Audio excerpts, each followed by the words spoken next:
Olá, graça e paz, meu irmão e minha irmã. Estamos iniciando a leitura da Bíblia em 365 dias, uma dose de amor para as nossas vidas. Hoje, no 158º dia, trago para leitura e comentários bíblicos os livros de 1 de Samuel, capítulo 26, livro de Salmos, capítulo 97 e o livro de Mateus, capítulo 28. A minha recomendação é que todos tenham em mãos bloco de anotação, caneta ou lápis. A Bíblia, tão importante quanto a sua leitura diariamente, nos traz refrigério para a alma, sabedoria, sobretudo nos aproxima de Deus, fortalecendo assim a nossa fé e esperança. Enquanto você reserva aí o bloco de anotação, caneta ou lápis e a Bíblia, trago uma mensagem importante para a sua vida. Todos nós temos a necessidade de estarmos em comunhão com Deus diariamente. Comunhão esta, neste exato momento, através da leitura da Bíblia, ouvir os nossos devocionais, orar junto conosco. A Bíblia está cheia de promessas, mas ela será concretizada se você acreditar na palavra de Deus. Precisamos acreditar na palavra de Deus. Precisamos alimentar a nossa fé, sobretudo quando vier algo contra. A sua palavra tem muito mais força do que as coisas contrárias que estão vindo contra você. Estamos vivendo um tempo em que devemos abrir os olhos. Satanás não está aqui para roubar o seu carro, a sua casa, a sua roupa, seu apartamento, seu relógio. Ele veio roubar esta semente. Agora aqui a leitura da Bíblia, a sua fé e os propósitos que Deus tem para você. Precisamos usar todos os recursos que Deus tem nos dado, incentivar nossos irmãos e irmãs a lerem a Bíblia e estudar. A Bíblia Sagrada nos faz gerar a fé, nos faz ter o alimento, a cura, a restauração. A compreensão da palavra vem através da revelação pelo Espírito Santo. Senhor, revele a compreensão de sua palavra. Senhor, me dê a compreensão da sua palavra em nome de Jesus. Se desconecte de tudo e permita que a palavra do Senhor adentre em vossos corações. Vamos para a leitura no livro 1 de Samuel, capítulo 26.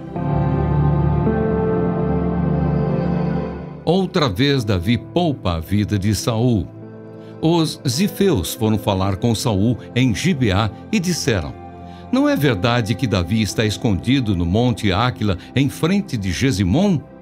Então Saul se levantou e foi ao deserto de Zife, em busca de Davi, levando consigo 3.000 homens escolhidos de Israel. Saul acampou no monte Áquila, em frente de Gesimom, junto ao caminho, porém Davi ficou no deserto. Quando ouviu dizer que Saul vinha à sua procura no deserto, enviou espias e soube que Saul, de fato, tinha chegado. Davi se levantou e foi ao lugar onde Saul estava acampado. Viu o lugar onde dormiam Saul e Abner, filho de Ner, comandante do seu exército. Saul dormia dentro do acampamento e o povo estava acampado ao redor dele. Davi perguntou a Aimeleque, o Eteu, e a Abissai, filho de Zeruia, irmão de Joabe: quem irá comigo ao arraial de Saul? Abissai respondeu: eu irei com você. Assim Davi e Abissai foram de noite ao acampamento. E eis que Saul estava deitado, dormindo. A lança dele estava fincada na terra, perto da sua cabeça. Abner e o povo estavam deitados ao redor dele.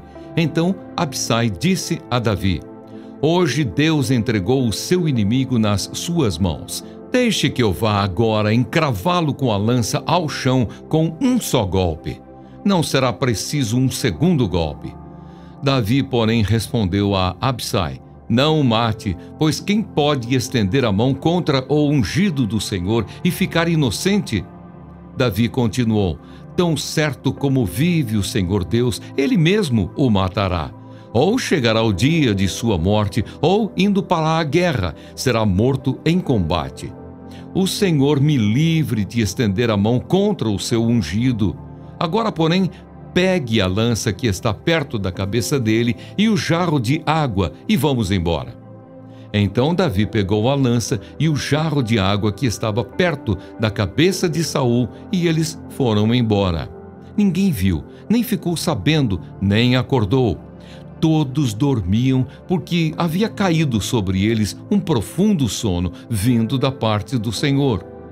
Quando Davi tinha passado para o outro lado, pôs-se no alto do monte ao longe, de maneira que havia uma grande distância entre eles. Então gritou para o povo e para Abner, filho de Ner, dizendo: Você não vai responder, Abner? Então Abner respondeu: Quem é você que está aí gritando para o rei? Davi respondeu: Você não é homem? E quem é igual a você em Israel? Então por que não protegeu o seu senhor, o rei? Porque alguém do povo foi até aí para matar o rei, seu senhor. Não é bom isso que você fez. Tão certo como vive o Senhor Deus, vocês merecem morrer. Vocês que não protegerem o seu senhor, o ungido do Senhor Deus. Agora vejam onde está a lança do rei e o jarro de água que estava perto da cabeça dele. Saul outra vez se reconcilia com Davi. Então Saul reconheceu a voz de Davi e disse: É esta a sua voz, meu filho Davi? E Davi respondeu: Sim, é a minha voz, ó rei, meu senhor. Disse mais: Por que o meu senhor está perseguindo o seu servo? O que foi que eu fiz? E que maldade se acha nas minhas mãos? E agora, ó rei, meu senhor, por favor, escute as palavras deste seu servo. Se é o Senhor Deus que o está incitando contra mim, que ele aceite uma oferta. Mas se são os filhos dos homens, que sejam malditos diante do Senhor. Porque eles me expulsaram hoje, para que eu não tenha parte na herança do Senhor, como que dizendo: Vá e sirva a outros deuses. Agora que o meu sangue não seja derramado longe desta terra do Senhor, porque o rei de Israel saiu em busca de uma pulga, como quem persegue uma perdiz nos montes. Então Saul disse: Pequei, volte, meu filho Davi, pois não mais lhe farei mal, porque hoje a minha vida foi preciosa aos seus olhos. Eu tenho agido como um louco e cometi um erro muito grande. Davi respondeu: Aqui está a lança, ó rei, que um dos seus rapazes venha aqui pegá-la, e que o Senhor Deus recompense cada um pela sua justiça e lealdade, porque hoje o Senhor Deus o havia entregado nas minhas mãos, porém eu não quis estendê-las contra o ungido do Senhor. Assim como hoje a sua vida foi de grande valor aos meus olhos, assim também seja a minha vida aos olhos do Senhor Deus, e que ele me livre de toda a angústia. Então Saul disse a Davi: Bendito seja você, meu filho Davi, porque você fará grandes coisas e certamente será bem-sucedido. Então Davi seguiu o seu caminho e Saul voltou para casa. Amém. Compreendendo o livro 1 de Samuel, capítulo 26, versículo 8. Abisai tinha certeza de que Deus queria que ele matasse Saul e desse um basta ao seu governo egoísta e à perseguição implacável que movia contra o verdadeiro rei de Israel. Mas Davi o deteve. Davi havia resolvido aquela questão na caverna, conforme capítulo 24, versículos 1 a 6, e não tinha necessidade de considerá-la novamente. Compreendendo o versículo 9, Davi sabia que era errado levantar a mão contra o ungido de Deus, mesmo que o rei não estivesse mais servindo ao Senhor. Davi talvez não tenha conseguido respeitar o homem Saul, mas honrou sua posição de rei e, principalmente, o Deus que o havia colocado no trono. Exposição bíblica dos versículos 21 a 22. Saul teve mais uma de suas recaídas sentimentais, conforme capítulo 24, versículo 17, e confessou que era um tolo e um pecador. Ele prometeu que não faria mal a Davi, mas Davi não acreditou. A única resposta de Davi foi: Aqui está a lança do rei, venha um de seus servos pegá-la. Ao cortar o manto de Saul na caverna, Davi mostrou a ele que seu reino lhe seria tirado. Mas, ao tomar sua lança, Davi humilhou o rei, tirando dele o símbolo de sua autoridade.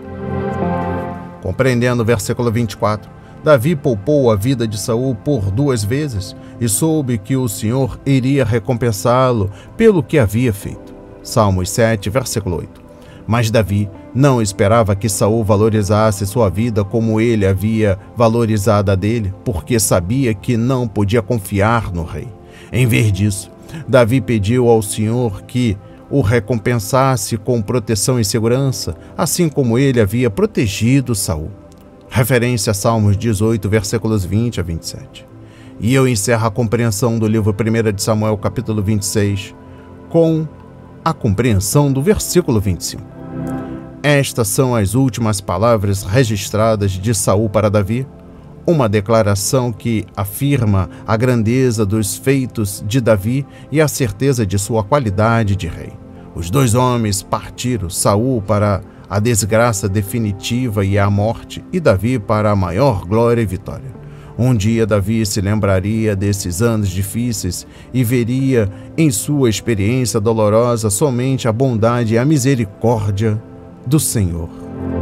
Conforme Salmos 23, versículo 6. Vamos para a leitura no livro de Salmos, capítulo 97.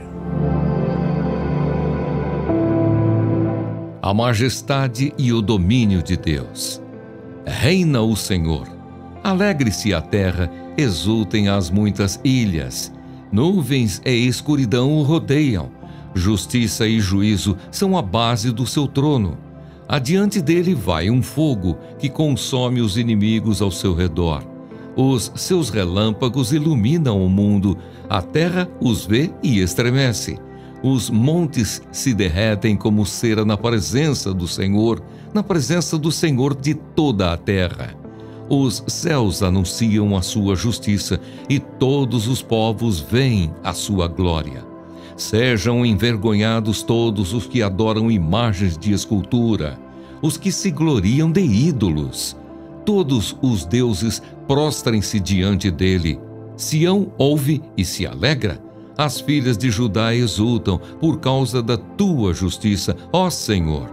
Pois tu, Senhor, és o Altíssimo sobre toda a terra. Tu estás muito acima de todos os deuses. Vocês que amam o Senhor, odeiem o mal. Ele protege a vida dos seus santos e os livra das mãos dos ímpios. A luz se difunde para o justo e a alegria para os retos de coração. Alegrem-se no Senhor, ó justos, e deem graças ao seu santo nome. Amém. Compreendendo o livro de Salmos, capítulo 97, exposição bíblica dos versículos 1 e 2. O Senhor é exaltado em seu trono. Sejam quais forem as circunstâncias à nossa volta ou os sentimentos que povoam o nosso íntimo, o Senhor reina como Rei. E Ele reina sobre toda a terra. Sua autoridade soberana vai além da terra de Israel e alcança as regiões mais remotas, lugares que os judeus nunca visitaram. Compreendendo o versículo 1, saber que reina o Senhor, o nosso Deus Todo-Poderoso, conforme Apocalipse 19, versículo 6, deveria fazer alegria ao nosso coração e à nossa adoração, conforme Salmos 97, versículos 1, 8, 11 e 12. E também capítulo 96, versículo 11. Embora o trono de Deus seja cercado de nuvens e escuridão, e não entendamos plenamente os mistérios de sua providência, sabemos que seu reino repousa na retidão e na justiça e que agirá com justiça o juízo de toda a terra, conforme Gênesis 18, versículo 25. O salmo começa com trevas, conforme versículo 2, mas acaba com a luz para os justos, versículo 11. Exposição bíblica dos versículos 3 a 6. A descrição é uma das tempestades passando pela terra e destruindo tudo em seu caminho. A imagem da tempestade remete-nos tanto ao êxodo de Israel do Egito, conforme Salmos 68, versículos 7 a 8, capítulo 77, versículos 15 a 20, quanto ao encontro de Israel com Deus no Sinai. A tempestade também fala do dia do Senhor no futuro, quando Deus julgará as nações do mundo. O fogo e o relâmpago fazem-nos lembrar que Deus é um fogo consumidor. conforme Deuteronômio 4, versículo 24, capítulo 32, versículo 22 e Hebreus 12, versículo 29. Seus juízos dão-lhe glória e manifestam sua santidade a um mundo sem Deus. Exposição bíblica dos versículos 7 a 9.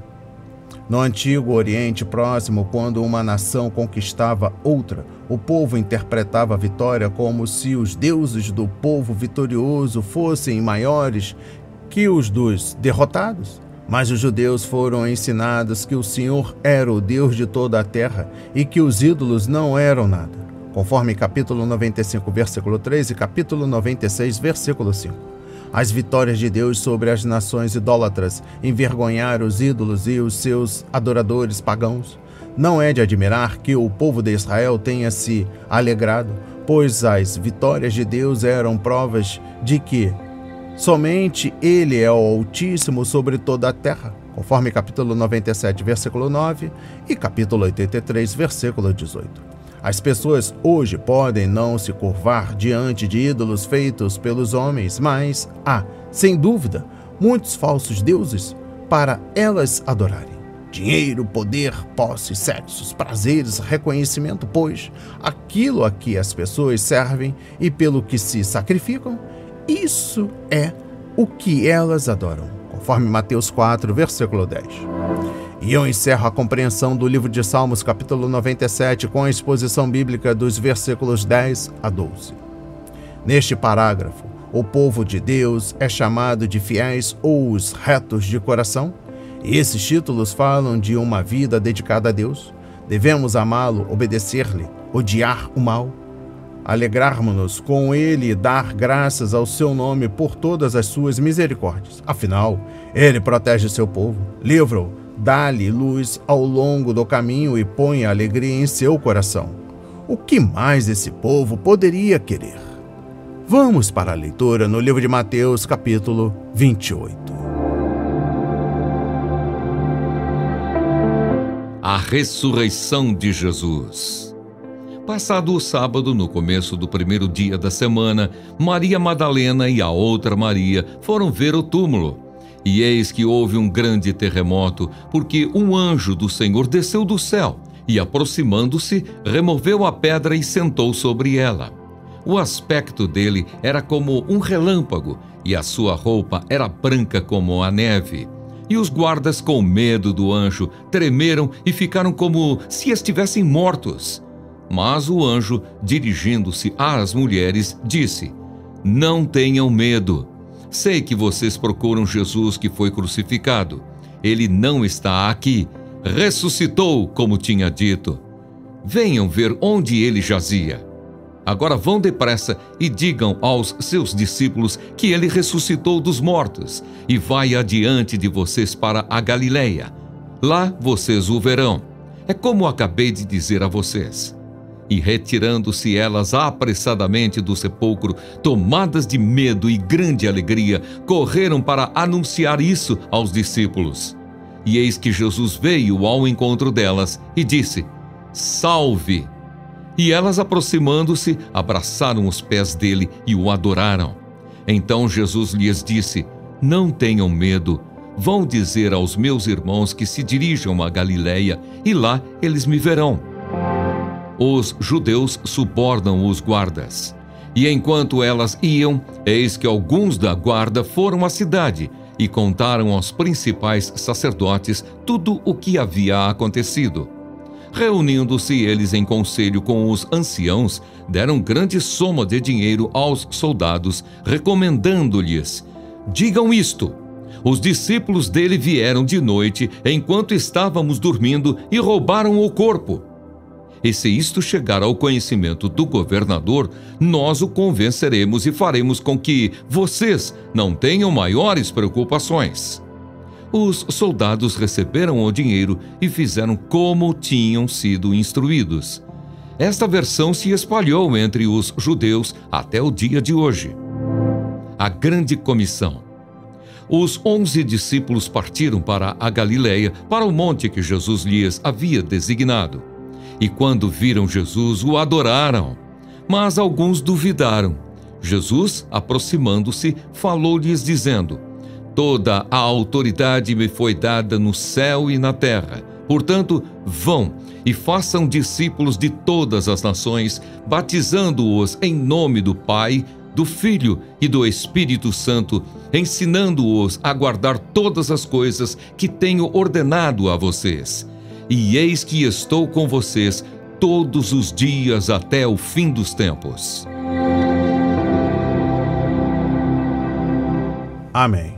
Compreendendo o livro de Mateus, capítulo 28, exposição bíblica dos versículos 1 a 6. Nunca devemos subestimar a importância da ressurreição de Jesus Cristo. O mundo acredita que Jesus morreu, mas não crê que ele ressuscitou dos mortos. A mensagem de Pedro no Pentecoste enfatizou a ressurreição. Na verdade, o significado da ressurreição é enfatizado ao longo do livro de Atos. Compreendendo o versículo 6, o cristão conhece em sua vida o poder da ressurreição de Jesus. Embora a experiência interior e subjetiva exclusivamente não prove a ressurreição histórica de nosso Senhor, quando combinada com as outras evidências, ela dá grande peso ao acontecimento. Ainda assim, as pessoas se iludem. Cristãos em todos os tipos de culto irão alegar que seu caminho é o verdadeiro por causa daquilo que experimentaram. Mas os verdadeiros crentes têm o peso da história da igreja, das escrituras e de testemunhas confiáveis para respaldar suas experiências de fé. Exposição bíblica dos versículos 7 a 10. Mais de 500 testemunhas viram Jesus vivo ao mesmo tempo, conforme 1 Coríntios capítulo 15, versículos 3 a 8. Estas aparições do Cristo ressurreto eram de tal natureza que não podiam ser explicadas como alucinações ou auto-engano. As pessoas que viram Jesus ficaram surpresas. Mais de 500 pessoas terem alucinações ao mesmo tempo teria sido impossível. Até o apóstolo Paulo, um inimigo da igreja, viu o Cristo ressurreto. Esta experiência transformou a sua vida, conforme livro de Atos, capítulo 9. Compreendendo o versículo 10, não apenas o anjo os havia comissionado, conforme versículo 7, mas o Senhor também os comissionou. A expressão meus irmãos revela o relacionamento íntimo entre Cristo e os seus seguidores. Jesus havia dito palavras semelhantes para Maria Madalena naquela manhã, mais cedo, conforme João 20, versículo 17. O Salvador reforçou as instruções do anjo de que os discípulos deveriam encontrá-lo na Galileia. No jardim, Jesus disse aos seus discípulos que ressuscitaria dos mortos e os encontraria naquele lugar, mas eles se esqueceram, conforme Mateus 26, versículos 31 e 32. Exposição bíblica dos versículos 11 a 15. O fato de um soldado romano falhar em seu dever era um crime punível com a morte, conforme Atos 12, versículo 19, capítulo 16, versículos 27 e 28. Mas os soldados foram astutos. Eles não informaram o acontecido a Pilatos ou aos seus oficiais superiores. Eles disseram o que havia ocorrido aos chefes dos sacerdotes judeus. É que eles sabiam que os religiosos judeus estavam tão ansiosos para encobrir o milagre quanto os próprios romanos. Entre os chefes dos sacerdotes, os anciãos e os soldados, eles arranjaram uma história que explicaria o túmulo vazio. Bastava dizer que o corpo havia sido roubado. Exposição bíblica dos versículos 12 a 13. Se tivesse sido roubado, o corpo de Jesus teria sido levado por seus amigos ou por outros seus inimigos. Seus amigos não poderiam ter feito isso, uma vez que haviam deixado o local e estavam convencidos de que o mestre estava morto. Os inimigos, por sua vez, não roubariam o corpo, porque isso reforçaria a crença em sua ressurreição, justamente o que eles estavam tentando evitar. Logo, frustraria os próprios objetivos se tivesse removido o corpo de Jesus. E se tivesse levado, porque eles não apresentaram e silenciaram o testemunho da igreja primitiva. Exposição bíblica dos versículos 16 a 20. Alguns estudiosos da Bíblia compararam este encontro no Monte da Galileia com a aparição do Senhor a mais de 500 irmãos de uma só vez, conforme 1 Coríntios capítulo 15, versículo 6. O fato de algumas pessoas presentes duvidarem da ressurreição sugere que havia mais gente no local do que os 11 apóstolos, pois estes homens agora eram cristãos declarados. A ascensão do nosso Senhor não ocorreu neste momento, e sim mais tarde, depois que ele ministrou aos seus discípulos em Jerusalém, conforme Lucas 24, versículos 44 a 53. E eu encerro a leitura da Bíblia e também da compreensão do livro de Mateus capítulo 28, eu trago o versículo 20. A expressão "o fim dos tempos" indica que nosso Senhor tem um plano, pois Ele é o Senhor da história. Enquanto seguem a liderança de Jesus e obedecem à sua palavra, as igrejas cumprem os propósitos dele no mundo. Um dia, tudo chegará a um clímax. Enquanto isso, todos devemos ser fiéis. As palavras de hoje foram semeadas para as nossas vidas, para a honra e a glória do Senhor. Receba este alimento diário, não hesite, compartilhe. Deus está interessado na minha e na sua dor.